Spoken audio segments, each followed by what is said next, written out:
सब प्रेम से बोलो, श्रीमद् भागवत पुराण की जय। राधा कृष्ण भगवान की जय। श्री सुखदेव जी कहते हैं, राजा प्रयोजन व शुकर बने। श्रीहरि की कथा को मैत्रेयी जी के मुख से सुनकर भी भक्ति व्रतधारी विदुर जी की पूर्ण तृप्ति नहीं हुई। अतः उन्होंने हाथ जोड़कर फिर पूछा, मुनिवर, हमने ये बात आपके मुख से अभी सुनी कि आदि दैत्य हिरण्याक्ष को भगवान यज्ञमूर्ति ने ही मारा था। ब्राह्मण, जिस समय भगवान लीला से अपनी दाढ़ों पर रखकर पृथ्वी को जल में से निकाल रहे थे, उस समय उनसे दैत्यराज हिरण्याक्ष की मुठभेड़ किस कारण हुई? श्री मैत्रेय जी ने कहा, विदुर जी, तुम्हारा प्रश्न बड़ा ही सुंदर है, क्योंकि तुम श्रीहरि की अवतार कथा के विषय में ही पूछ रहे हो, जो मनुष्यों के मृत्यु पाश का छेदन करने वाली है। देखो, उत्तानपाद का पुत्र ध्रुव बालकपन में श्री नारद जी की सुनाई हुई हरि कथा के प्रभाव से ही मृत्यु के सर पर पैर रखकर भगवान के परम पद पर आरूढ़ हो गया था। पूर्व काल में एक बार इसी वराह भगवान और हिरण्याक्ष के युद्ध के विषय में देवताओं के प्रश्न करने पर देव श्री ब्रह्मा जी ने उन्हें ये इतिहास सुनाया था, और उसी के परंपरा से मैंने सुना है। एक बार दक्ष की पुत्री दिति ने पुत्र प्राप्ति की इच्छा से कामातुर होकर सायंकाल के समय में ही अपने पति मरीचि नंदन कश्यप जी से प्रार्थना की। उस समय कश्यप जी खीर की आहुतियों द्वारा अग्नि जी ने भगवान यज्ञपति की आराधना कर सूर्यास्त का समय जान अग्निशाला में ध्यानस्थ होकर बैठे थे। दिति ने कहा, विद्वान, मतवाला हाथी जैसे केले के वृक्ष को मसल डालता है, उसी प्रकार ये प्रसिद्ध धनुर्धर कामदेव मुझ अबला पर जोर जताकर आपके लिए मुझे बेचैन कर रहा है। अपनी पुत्रवती सोतों के सुख समृद्धि को देखकर मैं ईर्ष्या की आग में जली जा रही हूँ। अतः आप मुझ पर कृपा कीजिए, आपका कल्याण हो। जिनके गर्भ से आप जैसा पति पुत्र रूप से उत्पन्न होता है, वे ही स्त्रियां अपने पतियों से सम्मानिता समझी जाती हैं। उनका सुयश संसार में सर्वत्र फैल जाता है। हमारे पिता प्रजापति दक्ष का अपनी पुत्रों पर बड़ा स्नेह था। एक बार उन्होंने हम सबको अलग अलग बुलाकर पूछा कि तुम किसे अपना पति बनाना चाहती हो। वे अपनी संतान की सब प्रकार की चिंता रखते थे, तथा हमारा भाव जानकर उन्होंने उनमें से हम 13 पुत्रों को, जो आपके गुण स्वभाव के अनुरूप थी, आपके साथ ब्याह दिया। अतः मंगल मूर्ते कमल नयन, आप मेरी इच्छा पूर्ण कीजिए, क्योंकि हे महात्म, आप जैसे महापुरुषों के पास दिनजनों का आना निष्फल नहीं होता। विदुर जी, दिति कामदेव के वेग से अत्यंत बेचैन और बेबस हो रही थी। उसने इसी प्रकार बहुत सी बातें बनाते हुए दीन होकर कश्यप जी से प्रार्थना की। तब उन्होंने उसे सुमधुर वाणी से समझाते हुए कहा, भीरु, तुम्हारी इच्छा के अनुसार मैं अभी अभी तुम्हारा प्रिय अवश्य करूंगा। भला जिसके द्वारा अर्थ, कर्म और काम तीनों की सिद्धि होती है, अपनी ऐसी पत्नी की कामना कौन पूर्ण नहीं करेगा। जिस जहाज पर चढ़कर मनुष्य महासागर को पार करता है, उसी प्रकार गृहस्थ आश्रमी दूसरे आश्रमों को आश्रय देता हुआ अपने आश्रम द्वारा स्वयं भी दुख समुद्र के पार हो जाता है। माननीय, स्त्री को तो विविध पुरुषार्थ की कामना वाले पुरुष का आधा अंग कहा गया है। उस पर अपनी गृहस्थी का भार डालकर पुरुष निश्चिंत होकर विचरता है। इंद्रिय रूप शत्रु अन्य आश्रम वालों के लिए अत्यंत दुर्जय है, किंतु जिस प्रकार किले का स्वामी सुगमता से ही लूटने वाले शत्रुओं को अपने अधीन कर लेता है, उसी प्रकार हम अपनी विवाहिता पत्नी का आश्रय लेकर इन इंद्रिय रूप शत्रुओं को सहज में ही जीत लेते हैं। गृहेश्वरी, तुम जैसी भार्या के उपकारों का बदला तो हम अथवा और कोई गुणग्राही पुरुष अपनी सारी उम्र अथवा जन्मांतर में भी पूर्ण रूप से नहीं चुका सकता। तो भी तुम्हारी इस संतान प्राप्ति की इच्छा को मैं यथाशक्ति अवश्य पूर्ण करूंगा, परंतु अभी तुम एक मुहूर्त ठहरो, जिससे लोग मेरी निंदा न करें। ये अत्यंत घोर समय राक्षसादी घोर जीवों का है और देखने में भी बड़ा भयानक है।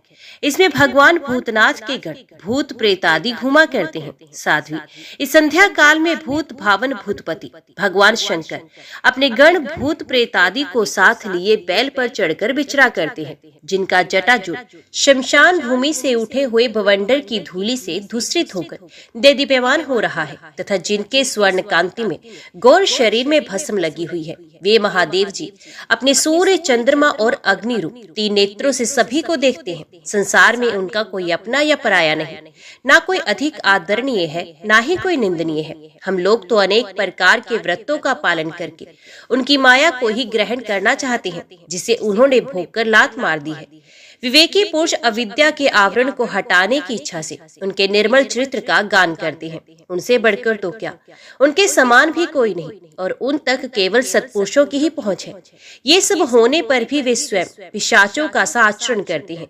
ये नर शरीर कुत्तों का भोजन है और जो अविवेकी पुरुष आत्मा मानकर वस्त्र, आभूषण, माला और चंदन आदि से इसको सजाते संवारते रहते हैं, वे अभागे ही आत्मा राम भगवान शंकर के आचरण पर हंसते हैं। हम लोग तो क्या, ब्रह्मादि लोकपाल भी उन्हीं की बांधी हुई धर्म मर्यादा का पालन करते हैं। वे ही इस विश्व के अधिष्ठान है तथा ये माया भी उन्हीं की आज्ञा का अनुसरण करने वाली है। ऐसे होकर भी वे प्रेतों का सा आचरण करते हैं। अहो, उन जगत व्यापक प्रभु की अद्भुत लीला कुछ समझ में नहीं आती।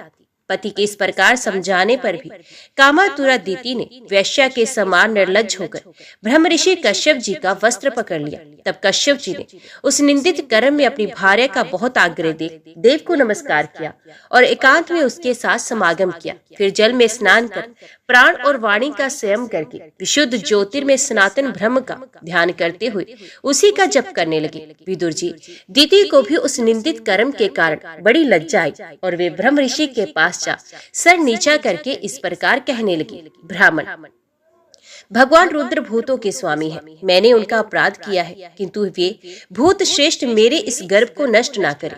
मैं भक्त वत्सल उग्र एवं रुद्र रूप महादेव को नमस्कार करती हूँ। वे सत्पुरुषों के लिए कल्याणकारी एवं दंड देने के भाव से रहत हैं, किंतु दुष्टों के लिए क्रोध मूर्ति दंड पानी है।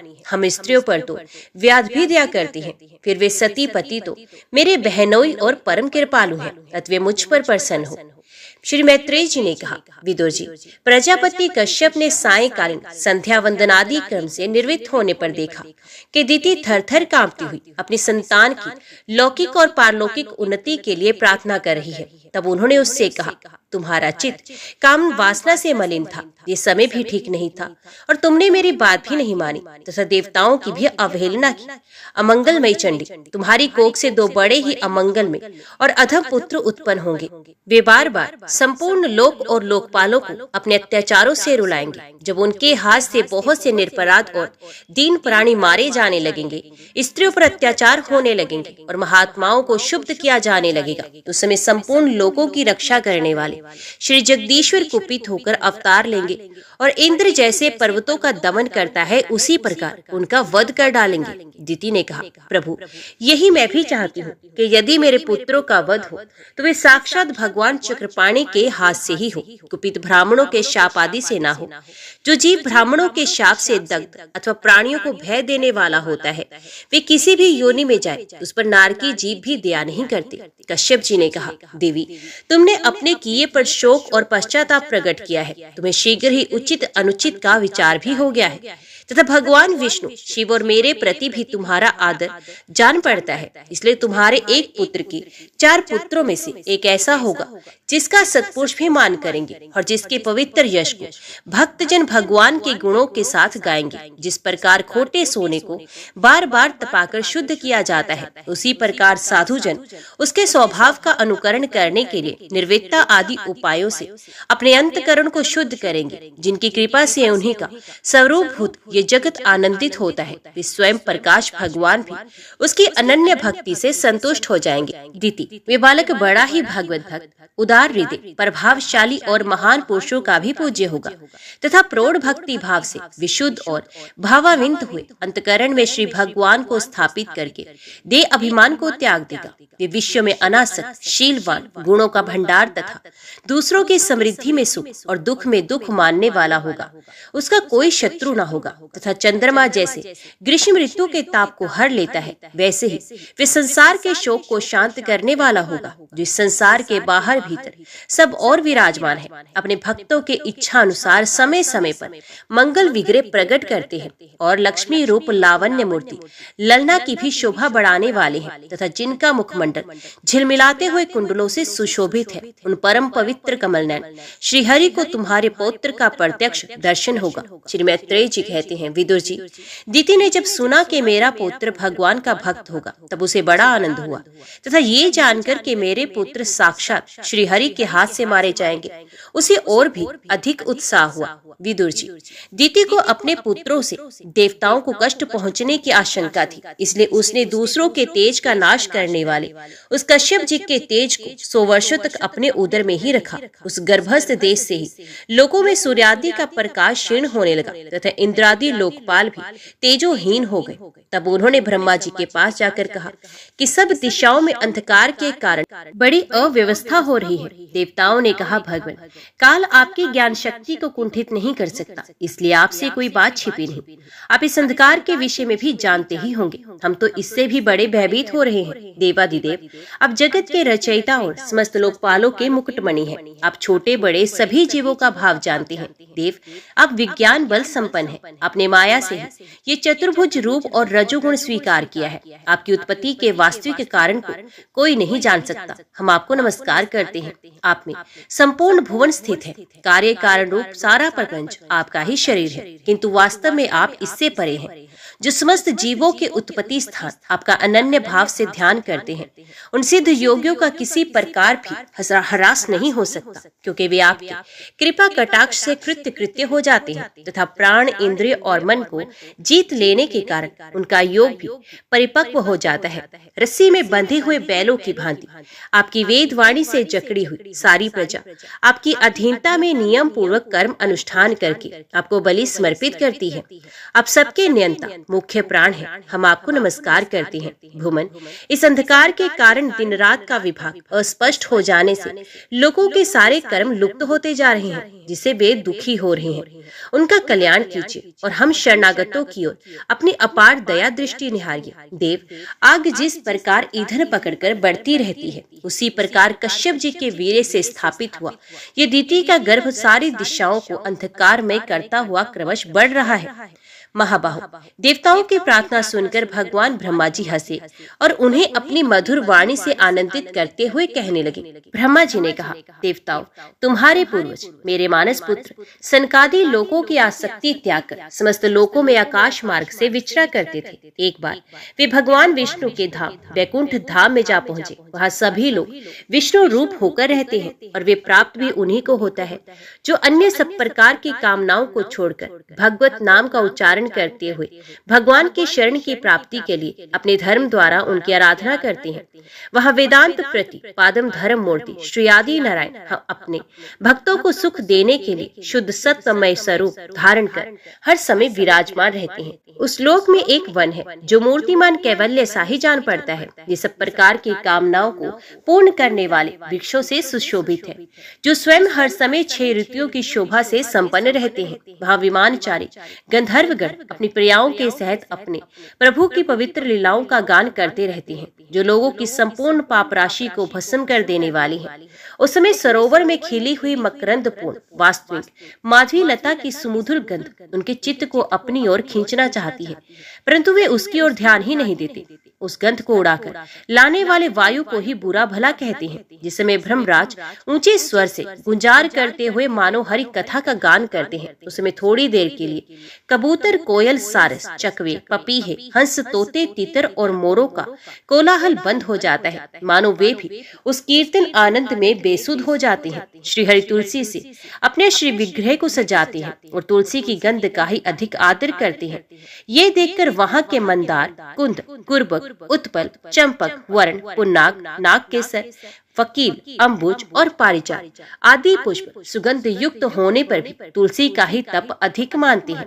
वे लोग वैदूर्य, पन्ने और स्वर्ण के विमानों से भरा हुआ है। ये सब किसी कर्मफल से नहीं बल्कि एकमात्र श्री हरि के पाद पद्मों की वंदना करने से ही प्राप्त होते हैं। उन विमानों पर चढ़े हुए कृष्ण प्राण भगवत भक्तों के चिट्टों में बड़े बड़े नितंबों वाली सुमुखी सुंदरियां भी अपनी मंद मुस्कान एवं मनोहर हास परिहास से काम विकार नहीं उत्पन्न कर सकती। परम सौंदर्यशालिनी लक्ष्मी जी, जिनकी कृपा प्राप्त करने के लिए देवगण भी यत्नशील रहते हैं, श्री हरि के भवन में चंचलता रूप दोष को त्याग कर रहती हैं। जिस समय अपने चरण कमलों के नुपुरों की झंकार करती हुई वे अपना लीला कमल घुमाती हैं, उस समय उस कनक भवन के स्फटिक में दीवारों में उनका प्रतिबिंब पड़ने से ऐसा जान पड़ता है मानो वे उन्हें बुहार रही हों। प्यारे देवताओं, जिस समय दासियों को साथ लिए वे अपने क्रीड़ा वन में तुलसी दल द्वारा भगवान का पूजन करती हैं, तब वहां के निर्मल जल से भरे हुए सरोवरों में, जिनमें मूंगे के घाट बने हुए हैं, अपना सुंदर अलकावली और उन्नत नासिका से सुशोभित मुखारविंद देखकर ये भगवान का चुंबन किया हुआ है, यो जानकर उसे बड़ा सौभाग्यशाली समझती है। जो लोग भगवान की पाप हारणी लीला कथाओं को छोड़कर बुद्धि को नष्ट करने वाली अर्थ काम संबंधी अन्य निंदित कथाएं सुनते हैं, वे उस वैकुंठ लोक में नहीं जा सकते। हाय, जब वे अभागे लोग इन सारहीन बातों को सुनते हैं, तब ये उनके पुण्य को नष्ट कर उन्हें आश्रयहीन घोर नरकों में डाल देती हैं। आहा, इस मनुष्य योनि की बड़ी महिमा है। हम देवता लोग भी इसकी चाह करते हैं। इसी में तत्व ज्ञान और धर्म की भी प्राप्ति हो सकती है। इसे पाकर भी जो लोग भगवान की आराधना नहीं करते, वे वास्तव में उनकी सर्वत्र फैली हुई माया से ही मोहित हैं। देवादिदेव श्री हरि का निरंतर चिंतन करते रहने के कारण जिनसे यमराज दूर रहते हैं, आपस में प्रभु के सुयश की चर्चा चलने पर अनुराग जन्य विवलतावश उनके नेत्रों से अविरल अश्रुधारा बहने लगती है तथा शरीर में रोमांच हो जाता है, और जिनके से शील स्वभाव हम लोग भी इच्छा करते हैं, वे परम भागवत ही हमारे लोकों से ऊपर उस वैकुंठ धाम में जाते हैं। जिस समय सनकादि मुनि विश्व गुरु श्री हरि के निवास स्थान संपूर्ण लोकों के वंदनीय और शेष देवताओं के विचित्र विमानों से विभूषित उस परम दिव्य और अद्भुत वैकुंठ धाम में अपने योग बल से पहुंचे, तब उन्हें बड़ा ही आनंद हुआ।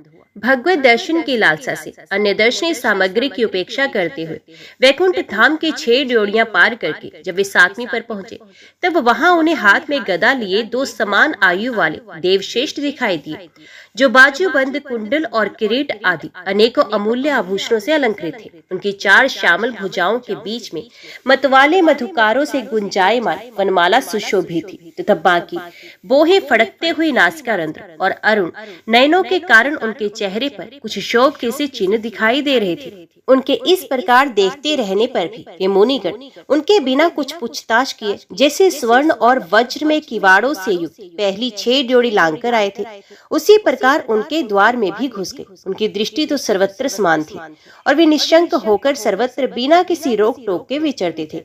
वे चारों कुमार पूर्ण तत्व थे और ब्रह्मा की सृष्टि में आयुध में सबसे बड़े होने पर भी देखने में 5 वर्ष के बालकों से जान पड़ते थे और दिगंबर वृत्ति नंग धड़ंग रहते थे। उन्हें इस प्रकार निसंकोच रूप से भीतर जाते देख उन द्वारपालों ने भगवान के शील स्वभाव के विपरीत सनकादि के तेज की हंसी उड़ाते हुए उन्हें बेंत अड़ाकर रोक दिया।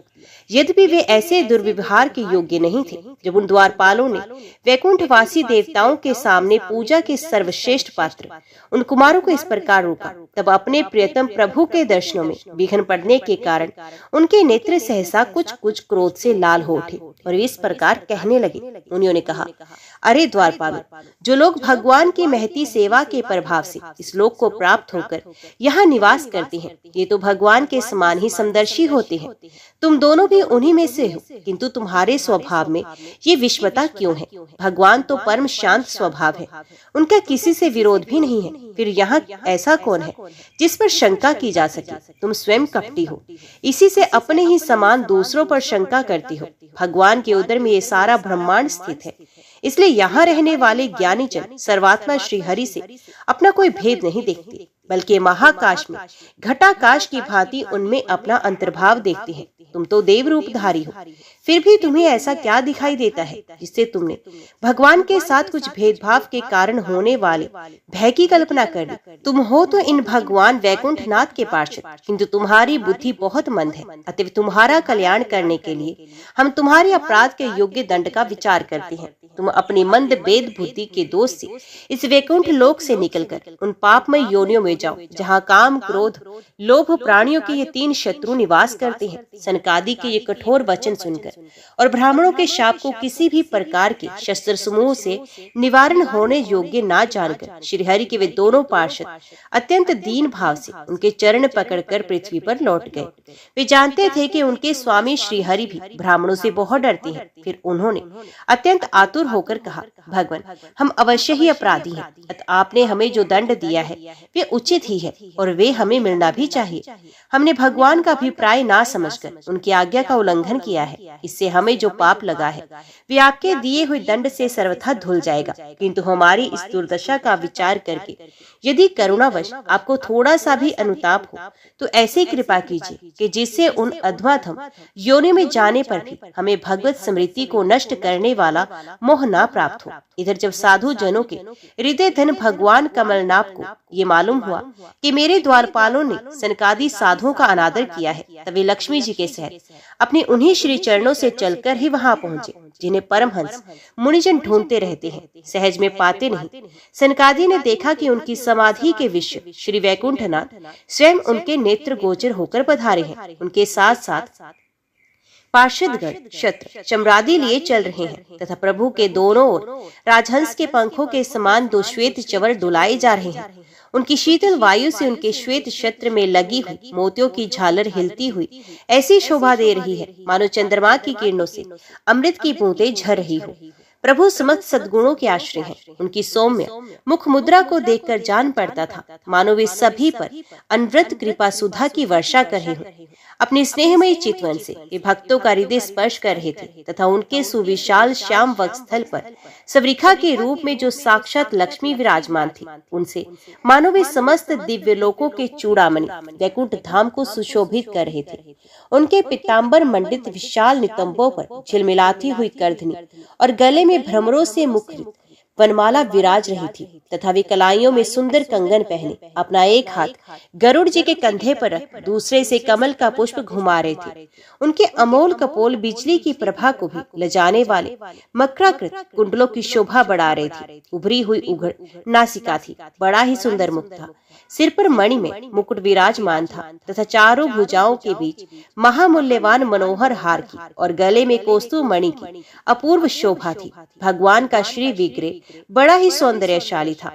उसे देखकर भक्तों के मन में ऐसा वितर्क होता था कि इसके सामने लक्ष्मी जी का सौंदर्य अभिमान भी गलित हो गया है। ब्रह्मा जी कहते हैं, देवताओं, इस प्रकार मेरे महादेव जी के और तुम्हारे लिए परम सुंदर विग्रह धारण करने वाले श्रीहरि को देखकर सनकादि मुनीश्वरों ने उन्हें सर झुकाकर प्रणाम किया। उस समय उनकी अद्भुत छवि को निहारते निहारते उनके नेत्र तृप्त नहीं होते थे। सनकादि मुनीश्वर निरंतर ब्रह्म आनंद में निमग्न रहा करते थे, किंतु जिस समय भगवान कमल नयन के चरणारविंद मकरंद से मिली हुई तुलसी मंजरी के गंध से सुवासित वायु को नासिका रंध्र के द्वारा उनके अंतकरण में प्रवेश किया, उस समय वे अपने शरीर को संभाल न सके और उस दिव्य गंध ने उनके मन में भी खलबली पैदा कर दी। भगवान का मुख नील कमल के समान था, अति सुंदर अधर और कुंदकली के समान मनोहर हाथ से उसकी शोभा और भी बढ़ गई थी। उसकी झांकी करके वे कृत्य कृत्य हो गए और फिर पद्मराग के समान लाल लाल नखों से सुशोभित उनके चरण कमल देखकर वे उन्हीं का ध्यान करने लगे। इसके पश्चात वे मुनिगण अन्य साधनों से सिद्ध न होने वाली स्वाभाविक अष्ट सिद्धियों से संपन्न श्री हरि की स्तुति करने लगे, जो योग मार्ग द्वारा मोक्ष पद की खोज करने वाले पुरुषों के लिए उनके ध्यान का विषय अत्यंत आदरणीय और नयन आनंद की वृद्धि करने वाले पुरुष रूप प्रकट करते हैं। सनकादि मुनियों ने कहा, अनंत, यद्यपि आप अंतर्यामी रूप से दुष्ट चित्त पुरुषों के हृदय में भी स्थित रहते हैं, तथापि उनकी दृष्टि से ओझल ही रहते हैं, किंतु आज हमारे नेत्रों के सामने तो आप साक्षात विराजमान हैं। प्रभु, जिस समय आपसे उत्पन्न हुए हमारे पिता ब्रह्मा जी ने आपका रहस्य वर्णन किया था, उसी समय श्रवण अंतरों द्वारा हमारी बुद्धि में तो आप आविराजित थे, किंतु प्रत्यक्ष दर्शन का महान सौभाग्य तो हमें आज ही प्राप्त हुआ है। भगवान, हम आपको साक्षात परमात्मा का तत्व ही जानते हैं। इस समय आप अपने विशुद्ध सत्य में विग्रह से अपने इन भक्तों को आनंदित कर रहे हैं।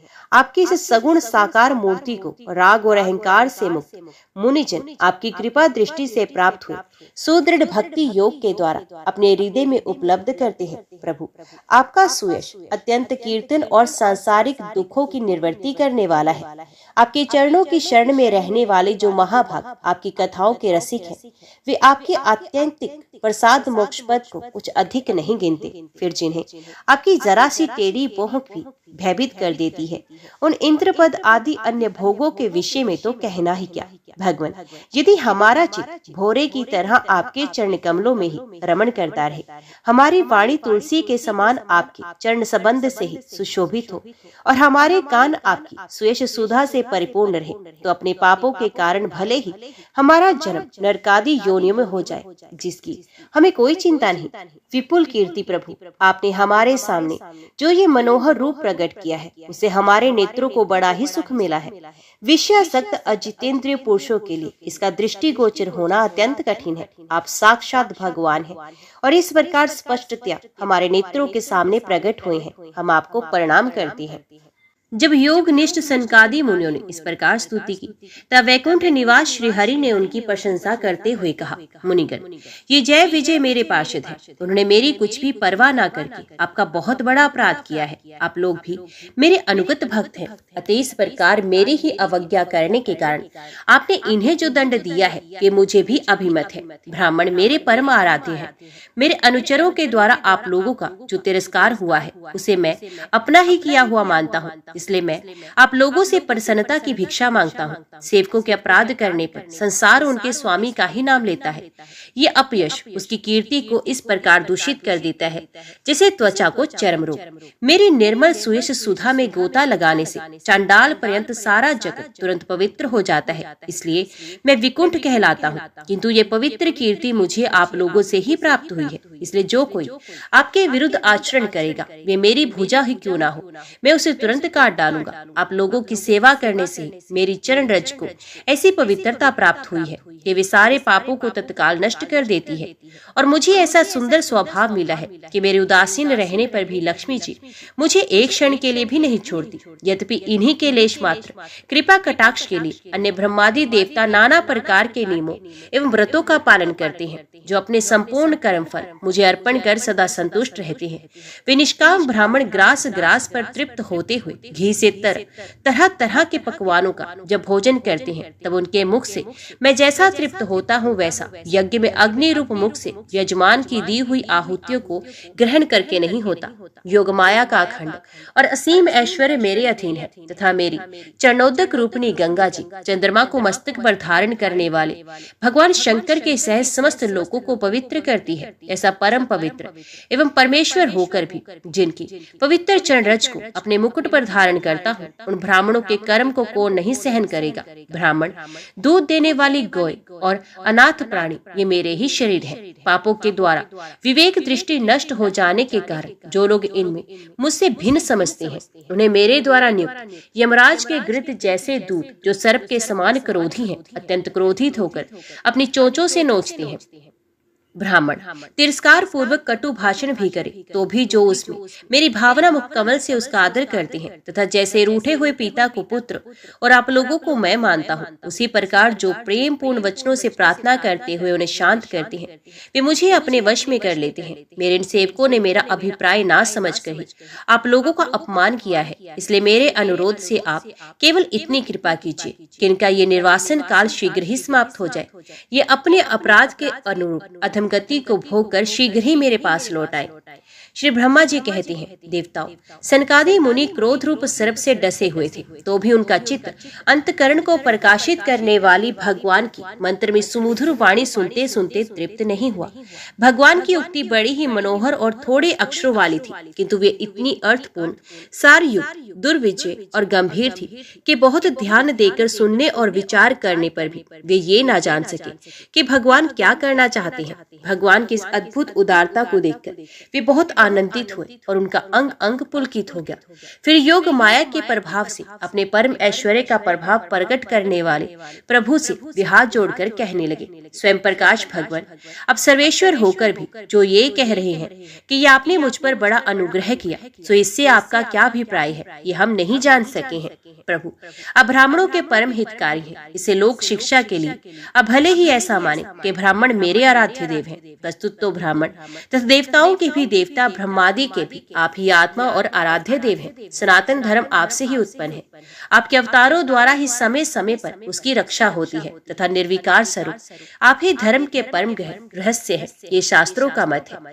आपकी कृपा से निर्वृत्ति परायण योगी जन सहज में ही मृत्यु रूप संसार सागर से पार हो जाते हैं। फिर भला दूसरा कोई आप पर क्या कृपा कर सकता है। भगवान दूसरे अर्थार्थी जन जिनकी चरण रज सर्वदा अपने मस्तक पर धारण करते हैं, वे लक्ष्मी जी निरंतर आपकी सेवा में लगी रहती हैं। सो ऐसा जान पड़ता है कि भाग्यवान भक्त जन आपके चरणों पर जो नूतन तुलसी के मालाएं अर्पण करते हैं, उन पर गुंजार करते हुए भोरों के समान वे भी आपके पाद पद्मों को ही अपना निवास स्थान बनाना चाहती हैं। किंतु अपने पवित्र चरित्रों से निरंतर सेवा में तत्पर रहने वाली लक्ष्मी जी का भी अविशेष आदर नहीं करती।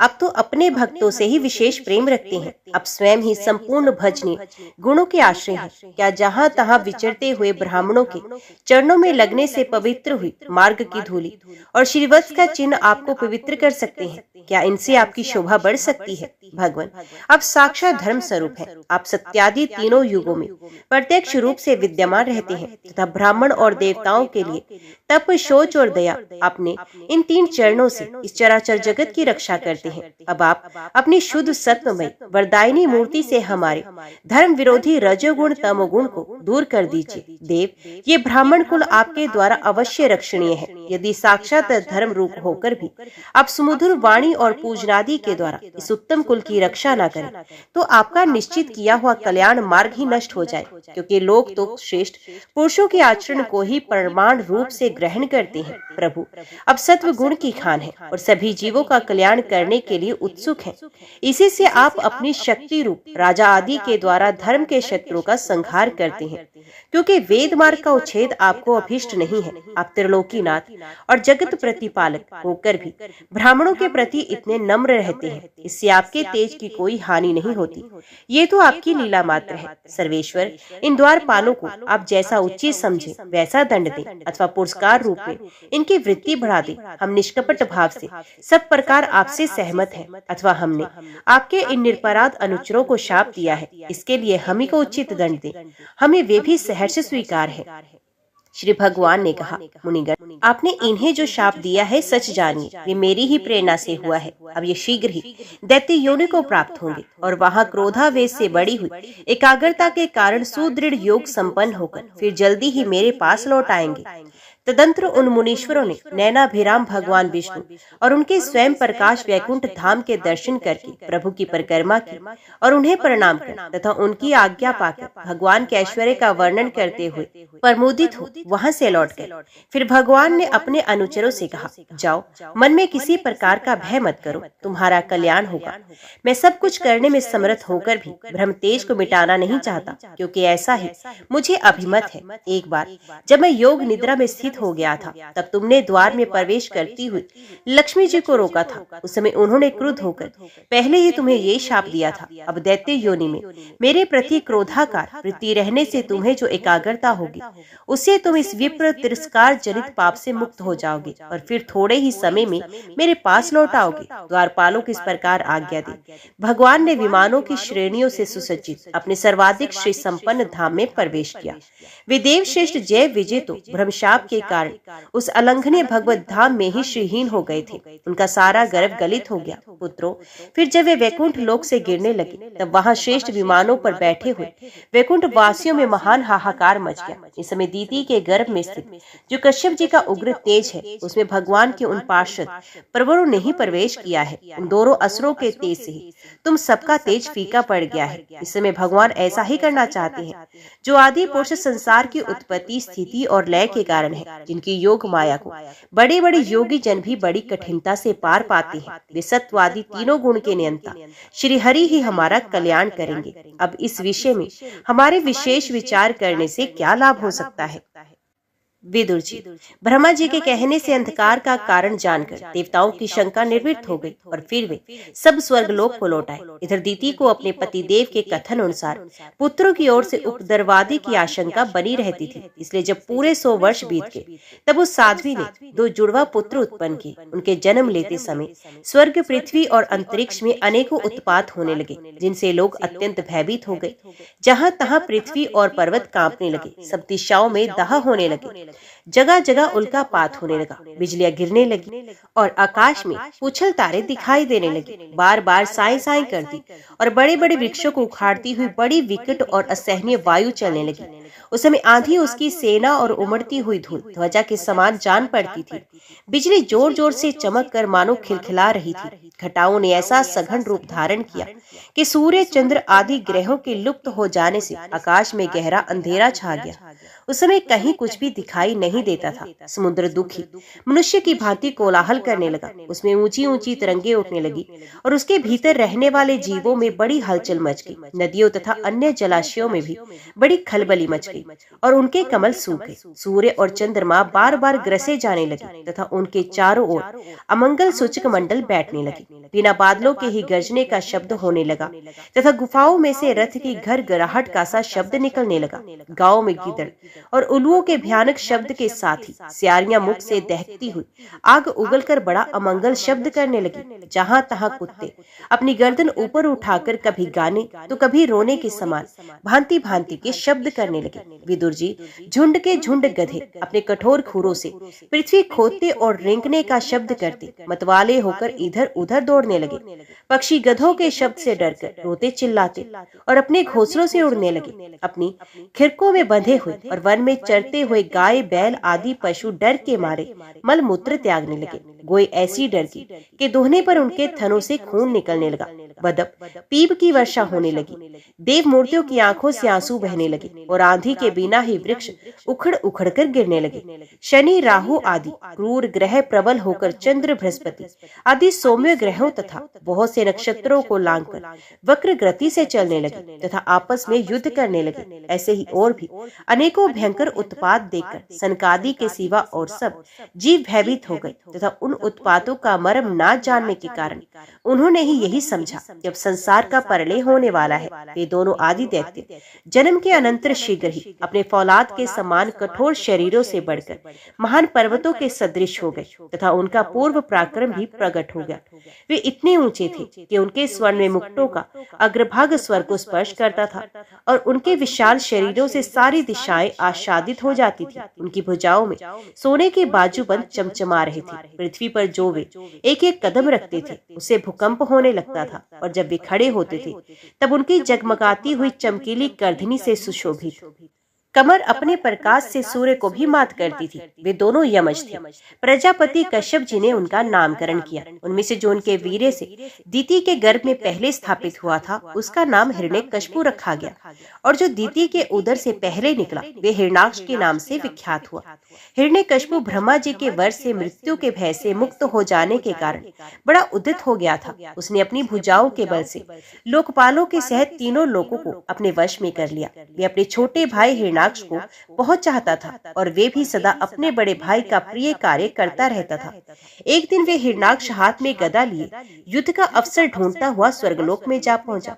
उसका वेग बड़ा असहनीय था। उसके पैरों में सोने के नुपुरों की झंकार हो रही थी। गले में विषय सूचक माला धारण की हुई थी और कंधे पर विशाल गदा रखी थी। उसके मनोबल, शारीरिक बल तथा ब्रह्मा जी के वर ने उसे मतवाला कर रखा था।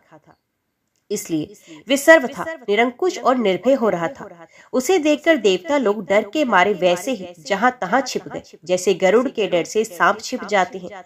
जब दैत्यराज हिरण्याक्ष ने देखा कि मेरे तेज के सामने बड़े बड़े गर्वीले इंद्रादि देवता भी छिप गए हैं, तब उन्हें अपने सामने ना देखकर वे बार बार भयंकर गर्जना करने लगा। फिर वे महाबली दैत्य वहां से लौटकर जल क्रीड़ा करने के लिए मतवाले हाथी के समान गहरे समुद्र में घुस गया, जिसमें लहरों की बड़ी भयंकर गर्जना हो रही थी।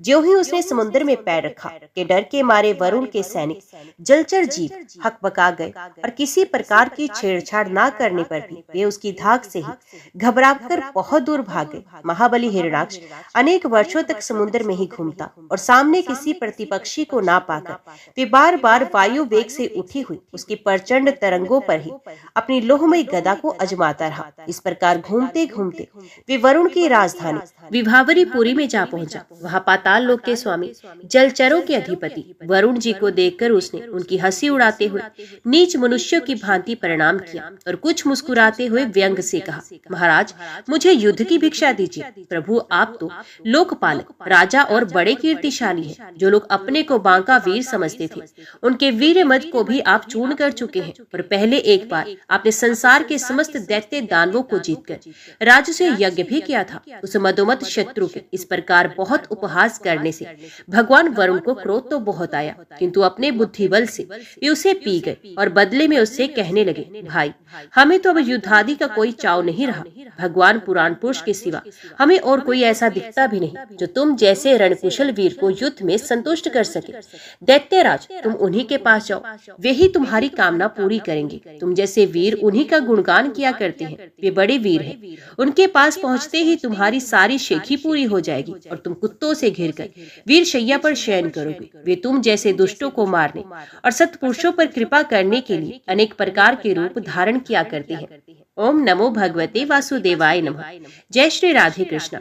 आज के वीडियो में इतना ही। उम्मीद करती हूँ वीडियो आपको पसंद आई होगी। वीडियो पसंद आई हो तो वीडियो को लाइक और चैनल को सब्सक्राइब जरूर कीजिएगा। जय श्री हरि लिखकर कमेंट बॉक्स में अपनी हाजिरी और अपने सुझाव देना ना भूलेगा। तो मिलते हैं अगली कथा अगली वीडियो के साथ। तब तक के लिए देखते व सुनते रहिए। जय मां कंजक, जय माता दी।